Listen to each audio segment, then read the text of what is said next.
20 minute और प्रसादी निकाल लो त्रिशूल। बोलिए श्री सद्गुरुदेव भगवान की जय। सुर समूह विनती करी पहुँचे निज निज धाम। जग निवास प्रभु प्रगटे अखिल लोक विश्राम। देवता लोग, धरती माता सब भगवान से विनती किया। भगवान प्रगटे। वास्तव में धड़ धरती का एक ही लेखा, जस बाहर तस भीतर देखा। जब हृदय में उस जीव के, उस शिव के लिए ग्लानि होने लगे, अशुकात होने लगे, हमारे पूज्य दादा गुरु महाराज कहते थे, हो जब भजन करते समय आंखों में आंसू आ जाए, पूजा करते समय आंखों में आंसू आ जाए, तो समझ लो तुम्हारा भजन जागृत है। तुम्हें भगवान आज नहीं तो कल मिलेंगे। ये नहीं कि अगरबत्ती हम जला भी रहे हैं और अंदर से कोई अनुराग नहीं प्रकट हो रहा, तो अभी शुरुआत है। लेकिन अगर अगरबत्ती जलाते समय, भजन ध्यान पूजा करते समय आंसू आ जाए, प्रभु ये बार बार संसार सागर में आने जाने से छुटकारा कब दोगे, कब मेरे दुख को हरोगे, तो समझ लो कि भगवान जल्दी हृदय में उनका रूप स्वरूप दिखाई पड़ने लगेगा। यही होता है भगवान का प्रकट होना। भगवान श्री रामचंद्र जी का जन्म तो हुआ ही था अवध में, इसे नकारा नहीं जा सकता। राम आए भी और लीला भी भगवान ने किया, तभी तो ये राम लीला चल रही है 10 लाख वर्षों से। लेकिन गोस्वामी तुलसीदास जी के जो राम हैं, वो तो सभी भक्तों के हृदय में प्रकट होते हैं। इसीलिए गोस्वामी जी का जो भाव है कि एक राम दशरथ कर बेटा, एक राम जो हुए वो दशरथ महाराज के बेटा थे। लेकिन गोस्वामी जी कहते हैं नहीं नहीं, वो राम दशरथ का बेटा जरूर बना, लेकिन भजन तपस्या और साधना के बल पर वो घट घट में लेट गया, इसलिए एक राम घट घट में लेटा। वो राम अभी मेरे अंदर से चला जाए, आप छुओगे तो नहाओगे। बहुत से लोग केस भी मुड़ाएंगे। पत्नी के अंदर से वो राम चला जाता है, पति सुबह में जला के चला आएगा। पति के अंदर से वो राम निकल गया, पत्नी दुआरी तक विदाई कर देगी सुसुक के रो रो के। बेटवा के अंदर से राम निकल गया, इसलिए जब तक वो राम है तभी तक ये संसार में नाते रिश्ते क्रिएट हैं।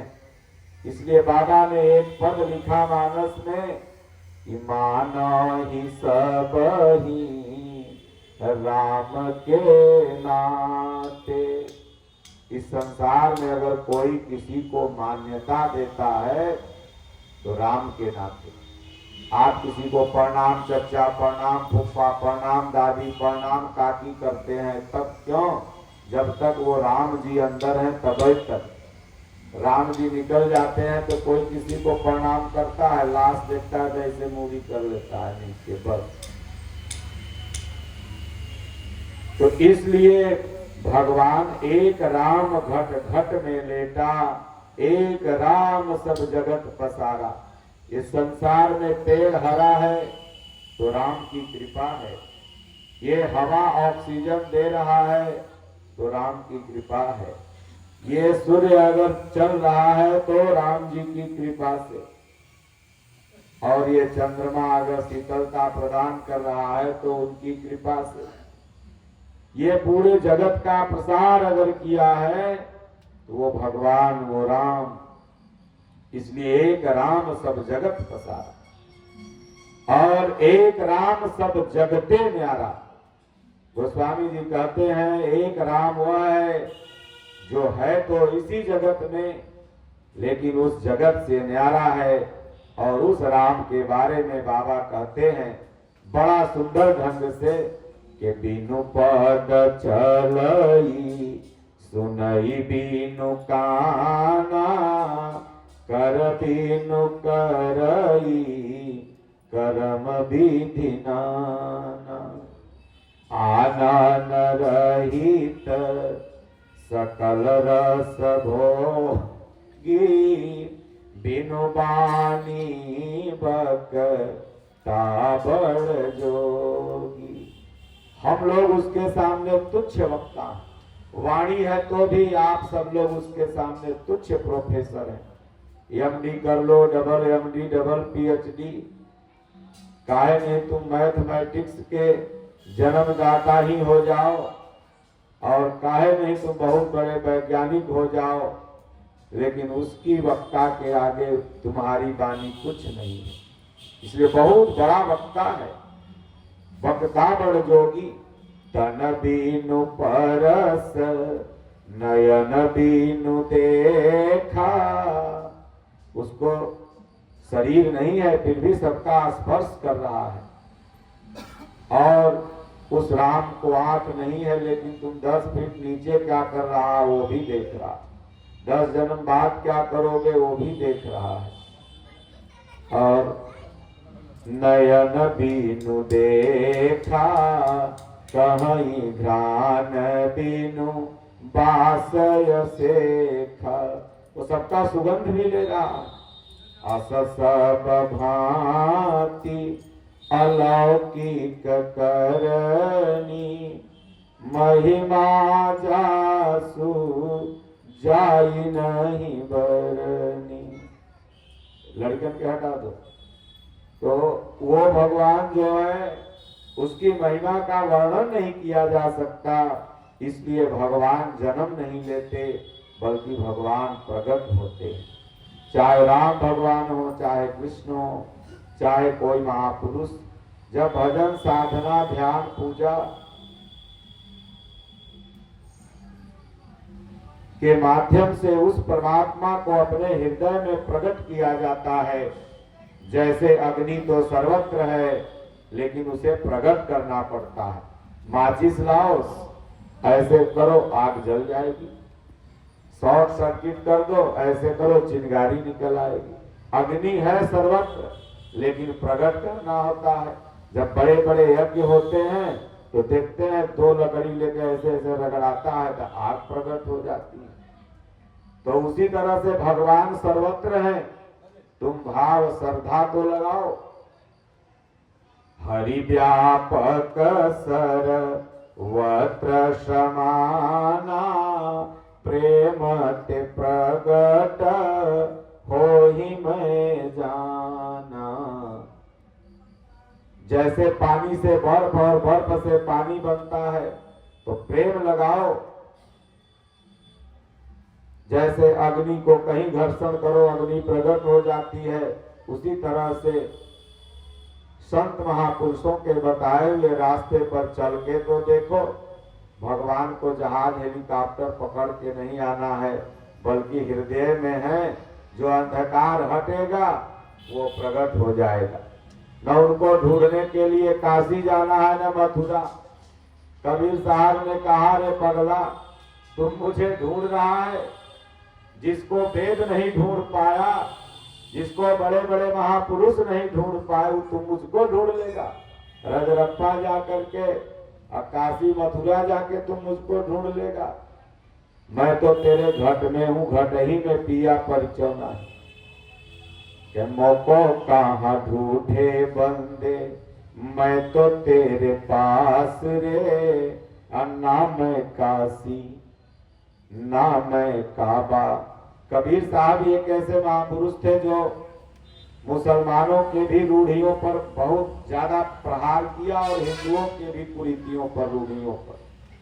कहे नाम है काशी और नाम है काबा, ना मथुरा कैलाश रे,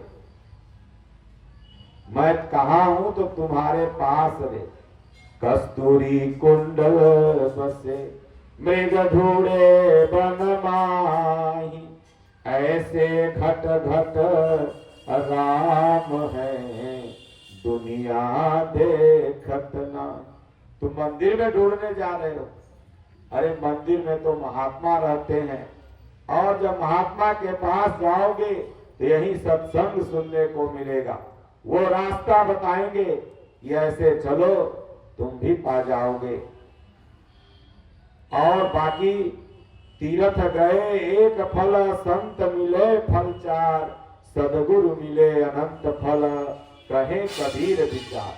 अगर आज राम भगवान, कृष्ण भगवान अगर भगवान बने तो गुरु की कृपा है। राम कृष्ण ते को धनी, ताहु ते गुरु कीन, तीन लोक के वे धनी, गुरु आज्ञा आदि। भगवान भी गुरु के आज्ञा पर चले। तो इसलिए जब तक आपके जीवन में कोई गुरु नहीं है, तब तक आपका जीवन बिल्कुल अधूरा है, विधवा जैसा है।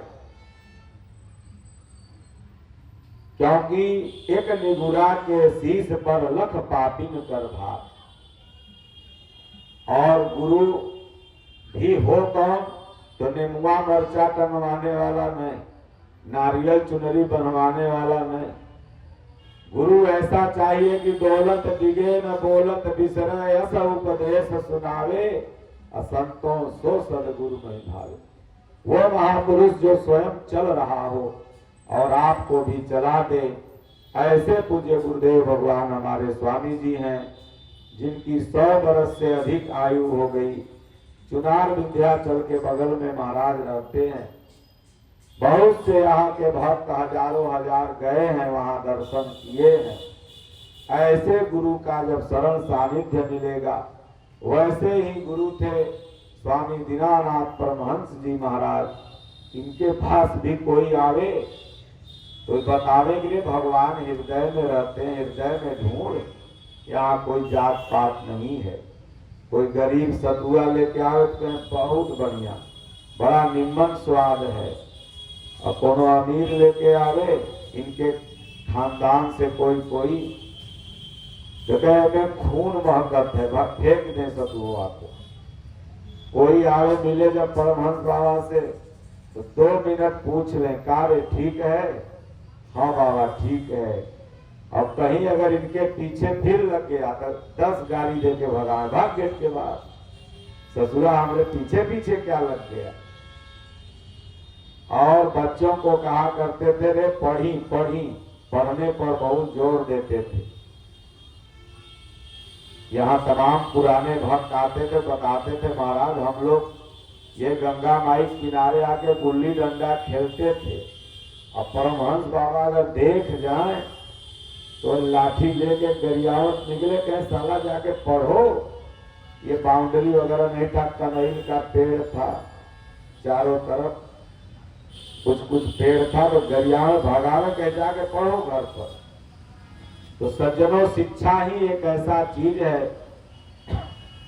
जो आपको समानता ला सकती है, और आप मेरी बात को समझ भी पाएंगे तो शिक्षा जरूरी है। इसलिए भगवान कहाँ रहते हैं? हृदय में। और उनको इसी में ढूंढो, इसी में मंथन करो, और इसी में अमृत निकलेगा। इसलिए गोस्वामी जी ने कहा कि भय प्रगट कृपाला, दीन दयाला, कौशल्या हितकारी। तो भगवान जब कौशल्या का हित करने आए थे तो आप काला भज रहे हैं? कौशल्या माई के में खाली हित होता तो कोष कहते हैं खजाना को। जब आपका भक्ति भजन का खजाना बढ़ जाता है, ध्यान साधना बढ़ जाती है, तो हृदय में भगवान ही प्रकट होते नहीं, कौशल्या है। तो हर सिद्ध महतारी मुनि मनहारी अद्भुत रूप विचारी। तब हर्षित महतारी, वह साधक हर्षित हो जाता है, खुशी के मारे नाचने लगता है कि आज से भगवान का स्वरूप मेरे हृदय में आने लगा। सुतीक्षा महाराज कैसे खुशी के मारे नाचने लगे? जब भगवान का स्वरूप हृदय में आ गया, भगवान मिल गए। रामकृष्ण परमहंस जी महाराज कहा करें, हो मैं वो राम हूं, मैं वो कृष्ण हूं जो त्रेता और द्वापर में हुए थे। जब हमारे पूज्य दादा गुरु महाराज को वह स्थिति मिली तो कहे, मैंने देखा है कि अपनी लाश को अपने जलाया और जो राख थी उसे मंदाकिनी में फेंक दिया। मंदाकिनी के किनारे से ही ये लोग आए हैं और मंदाकिनी कोई नदी का नाम नहीं बल्कि गोस्वामी जी ने कहा है। मैं चित्रकूट गया था तो उसी पर सत्संग में बोला कि राम कथा मंदाकिनी चित्रकूट चितचार तुलसी सुभग स्नेह बन श्री रघुवीर बिहार। भगवान की कथा ही मंदाकिनी है। तो मंदाकिनी के किनारे फिर उसमें से एक दिव्य रूप निकला और स्वामी जी के गुरु महाराज कहेंगे, रे वही मेरा रूप है। तो वही भगवान स्थिति देते हैं तो हृदय में प्रकट हो जाते हैं। तो हर्षित महतारी, माता हर्षित हो गई। लोचन अभिरामा तनु घन श्यामा निज आयुध भुज चारी। भगवान को 4 भुजा था। देखते हैं लड़का अगर जन्म ले ले तो एगो हड्डी अगर बहुत छोट रहता है तो माई बाप चिंतित हो जाते हैं कि बाप रे इसका ऑपरेशन कराना होगा। अब भगवान को 4 भुजा था। थोड़ा सा पेट में अगर बच्चे इधर उधर गोड़ टांग कर लेते हैं तो माई लोग छटपटा के कितनी तो मर जाती है, कितने को ऑपरेशन से निकालना पड़ता। फिर भगवान 4 भुजा से कैसे जन्मे भाई? सोचने वाली बात है। तो वास्तव में भगवान चतुर्भुज और अनंत भुज है।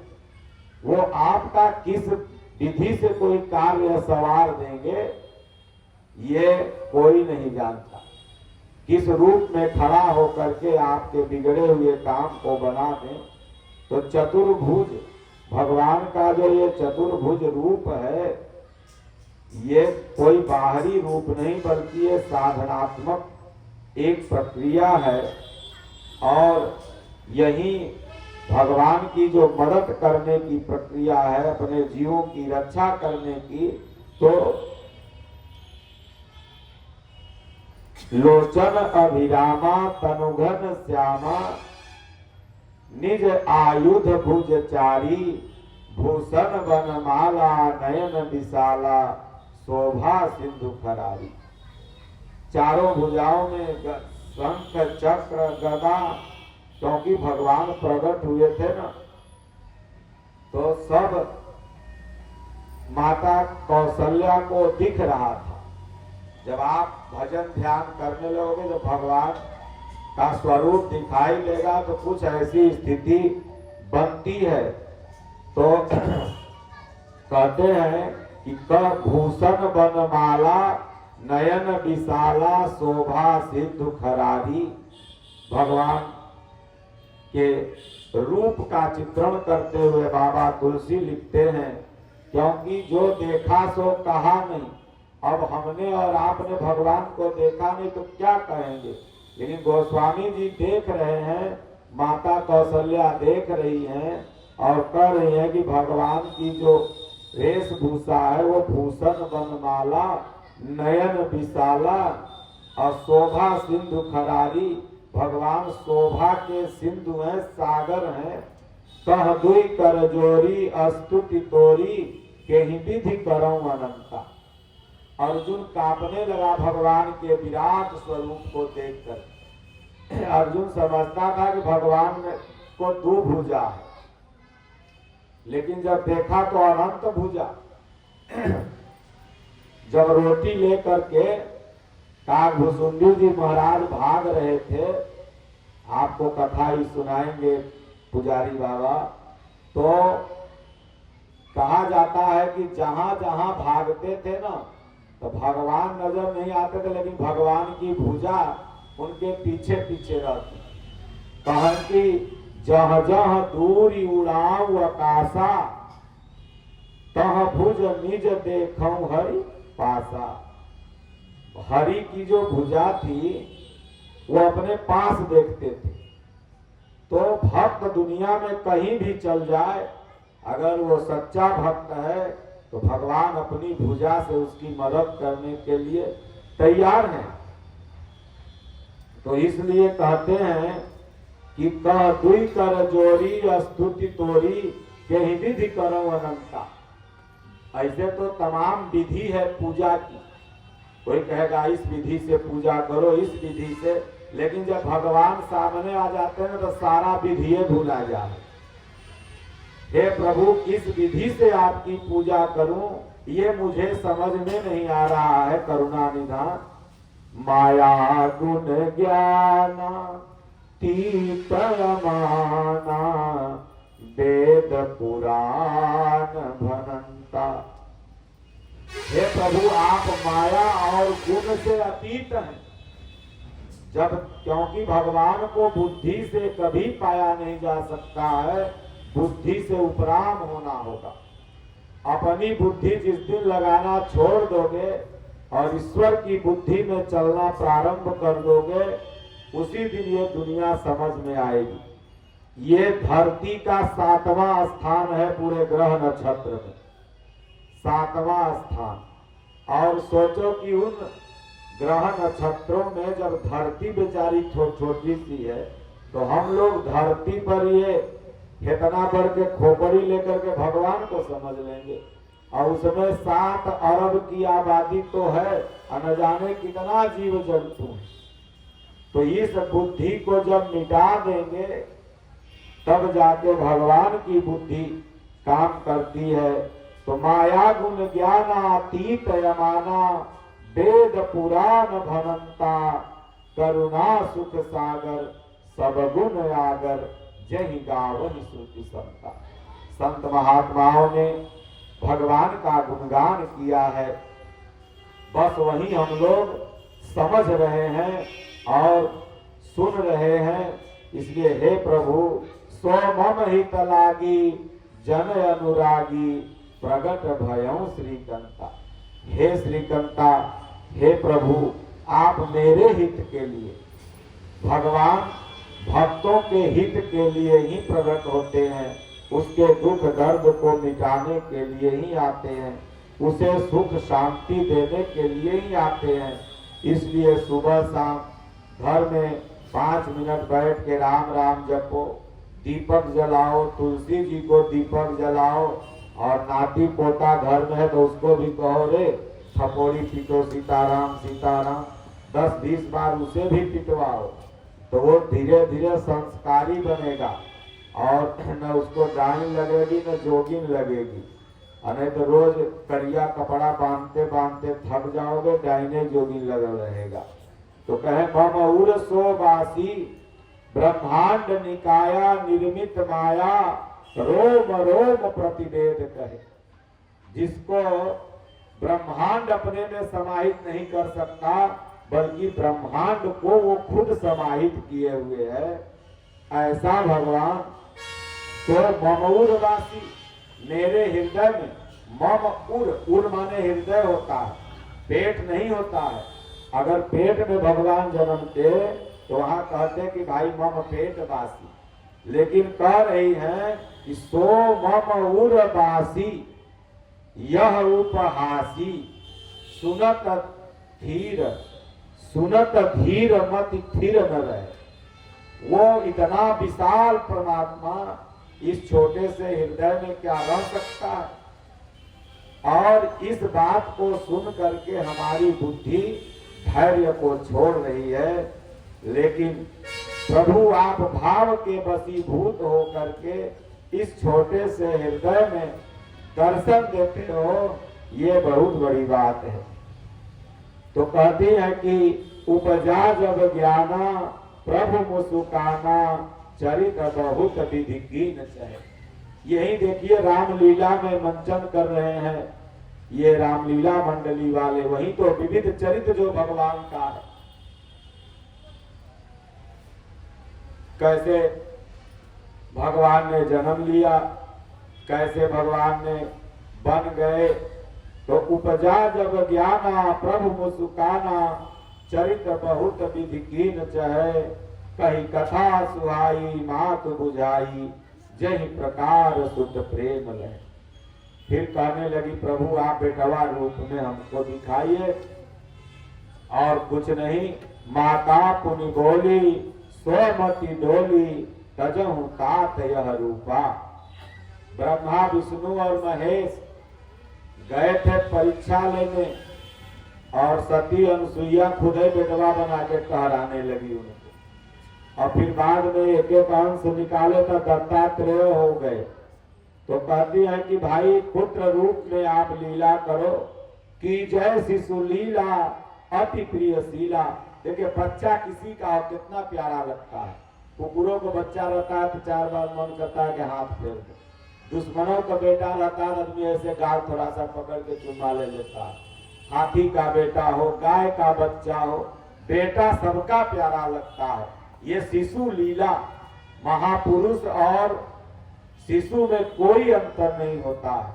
5 वर्ष का बच्चा और महापुरुष एक समान स्थिति वाले होते हैं। इसलिए लोग कहते हैं कि बच्चों में भगवान होते हैं। जैसे ही वो बच्चा बड़ा होने लगता है तो गोतिया के नजर में गड़े लगेगा, उसके नजर में, लेकिन छोटा रहता है तो सब प्यार करते हैं। तो इसलिए कि जय शिशु लीला अति प्रिय शीला, यह सुख परम अनुपा, सुनि बचन सुजाना, रोदन ठाना, होई बालक सुरभूपा। जिसके लिए पूरी दुनिया रात दिन रो रही है, वो खुद रोने लगा माँ के कहने पर। अरे भाई रात दिन जोगी मुनि भक्त सब भगवान को पाने के लिए रो रहे हैं। सबरी रो रही थी, सुतीक्षण जी रो रहे थे, अगस्त मुनि रो रहे थे, कब भगवान आवे कब जन्मे। वशिष्ठ मुनि रो रहे थे कि भाई मैं इस गोत्र का पुरोहित हूँ, जल्दी भगवान आए दर्शन दे। वो खुद रोने लगा। तो सुनि बचन सुजाना, रोदन ठाना, होई बालक सुरभूपा, यह चरित्र जे गावही, हरि पद पावनी, तेन परहि भवकूपा। सिर्फ इसको पढ़ लेने से आप भवकूप से पार नहीं होगे, बल्कि यह चरित्र जे गावन, गावन माने इस चरित्र को अपने हृदय में जब उतारोगे। कौन से चरित्र को? राम चरित्र को। भगवान राम के चरित्र पर जब यह तुच्छ जीव पापी जीव चलने लगेगा, तब तेन परहि भवकूपा, फिर भवकूप में नहीं पड़ेगा। संसार ये भवकूप है, इसमें बार बार मान लो 50 बरस यहाँ हो तो 50 बरस पहले कहाँ थे, तो कहीं और जन्मा रहा होगा। फिर 10 बरस बाद जब चोला निकल गया तो फिर कहाँ जाओगे, फिर कहीं और जन्म जाओगे। इस भवकूप में बार बार जन्म मृत्यु के चक्कर में नहीं पड़ेगा। तो कहे विप्रधेनु सुर संत हित, लीन मनुज अवतार। तो क्या भगवान सिर्फ पंडित जी के लिए जन्मे हैं? तो पासवान क्यों भजेगा भाई, पंडित जी भजे। विप्रधेनु सुर संत हित, तो विप्र माने ब्राह्मण नहीं होता है। विप्र मतलब एक स्थिति है। क्या स्थिति है? तो ब्रह्म जाना सो ब्राह्मणा। जो ब्रह्म को जान लिया वही ब्राह्मण है। और ऐसे ब्राह्मण के लिए भगवान हृदय में जब ब्रह्मणत्व की स्थिति आ जाती है, तब भगवान का हृदय में जन्म होता है। यही हुआ विप्रधेनु।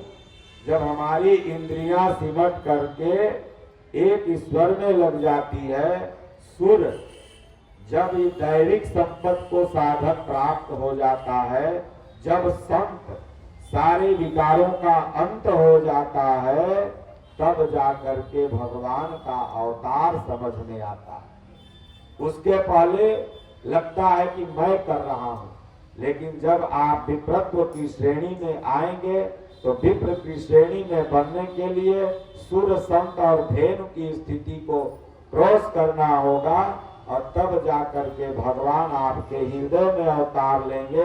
तो निज इच्छा निर्मित तन माया गुण गोपाल। इसलिए बोलो राजा रामचंद्र भगवान की जय हो, बाके बिहारी लाल की जय हो। ओम नमः पार्वती पतये हर हर महादेव। एक कोई विवाह गीत के बाद तब आरती करा दीजिए जय सद्गुरुदेव। और उसके बाद रामलीला मंडली आप लोग जल्दी से जल्दी तैयार होइए।